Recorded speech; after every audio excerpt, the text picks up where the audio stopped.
अंत में सत्यम परम धीमहि कहकर ही भागवत को विराम दिया गया है। परम सत्य परमात्मा तत्व धीमहि ध्यायेम ध्यान करने योग्य है। श्रीमद् भागवत के अनुसार अगर ध्येय हैं तो परमात्मा, वेद्यम वास्तव वस्तुमत्र शिवदम, वेद्य हैं तो परमात्मा, निगम कल्पतरोर गणितम फलम की दृष्टि से पेय हैं, निरावरण कर्ण कोणों के द्वारा पान करने योग्य हैं तो भगवत तत्व परमात्मा तत्व परमात्मा ही। हम लोग भगवान को निर्गुण निराकार, सगुण निराकार, सगुण साकार तीनों ही मानते हैं। कारण क्या है? जिनका ईश्वर जगत बना सकता है, जगत बन नहीं सकता, उनका ईश्वर साक्षात अवतार भी नहीं ले सकता है, प्रायः सगुण निराकार होता है। वैशेषिकों का ईश्वर जगत बना सकता है, जगत बन नहीं सकता। नैयायिकों का ईश्वर जगत बना सकता है, जगत बन नहीं सकता। शेश्वर सांख्यवादी योगियों का ईश्वर जगत बना सकता है, जगत बन नहीं सकता। इसलिए साक्षात श्री रामकृष्ण आदि रूप में अवतीर्ण नहीं हो सकता। कुरान शरीफ और बाइबल की सीमा का जो ईश्वर है वह भी जगत बना सकता है, जगत बन नहीं सकता, इसलिए साक्षात अवतीर्ण नहीं हो सकता। हमारे जो भगवान हैं वो जगत बनाते भी हैं, जगत बनते भी हैं, इसलिए श्री रामकृष्ण आदि रूपों में साक्षात अवतीर्ण होते हैं। तदैक्षता सैक्षान सक्रेशो कामयता आदि वचनों के अनुसार भगवान जगत के निर्माता अर्थात निमित्त कारण से होते हैं।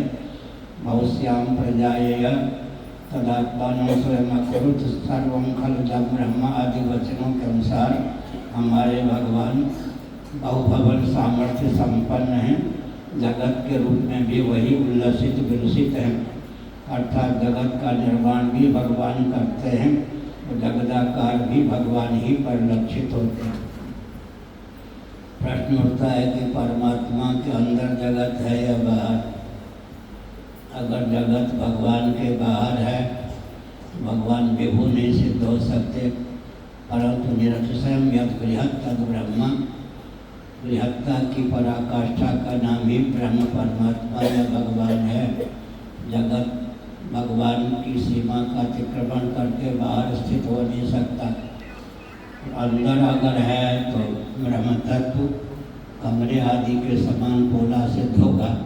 इसलिए जगत न बाहर है न अंदर, भगवत तत्व ही जगदाकार उल्लसित है।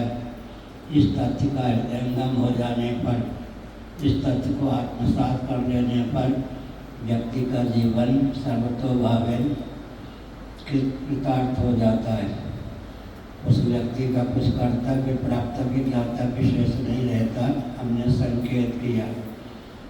कुछ व्यक्ति कहते हैं कि इस रॉकेट, कंप्यूटर, मोबाइल युग में ईश्वर को मानने की क्या आवश्यकता है। उनको समझना चाहिए कि हर जीव की चाह का जो विषय है उसी का नाम ईश्वर है। असतो मां सद्गमय तमसो मां ज्योतिर्गमय मृत्योर्मां अमृतम गमय। हर जीव की चाह का विषय क्या है? ऐसा जीवन जो मृत्यु से अतिक्रांत हो, अमृत स्वरूप होकर, नित्य होकर, मृत्युंजय होकर मैं शेष रह सकूँ। ऐसा जीवन जो अज्ञान से अतिक्रांत हो, ज्ञान स्वरूप होकर, चिद्रूप होकर मैं शेष रह सकूँ। ऐसा जीवन जो दैविक भौतिक त्रिवृत्ताप से अतिक्रांत हो, अर्थात आनंद स्वरूप होकर मैं शेष रह सकूँ। सर्वज्ञ होकर, सर्वशक्ति संपन्न होकर मैं शेष रह सकूँ। विचार करने पर तत्पद का जो वाच्यार्थ और लक्ष्यार्थ है उसी को जीव चाहता है। हमारी चाह के विषय का नाम ही जगदीश्वर है। एक विचित्र तथ्य है, अगर विश्व में पानी का अस्तित्व न हो तो किसी बंदे को प्यास न लगे। प्यास का लगना डंके की चोट से पानी के अस्तित्व को सिद्ध करता है। ठीक इसी प्रकार जीव की चाह के विषय का नाम ही ईश्वर है। हम आप जिसको चाहते हैं उसी का नाम ईश्वर है। गुरुत्वाकर्षण सिद्धांत के अनुसार अगर विचार करें तो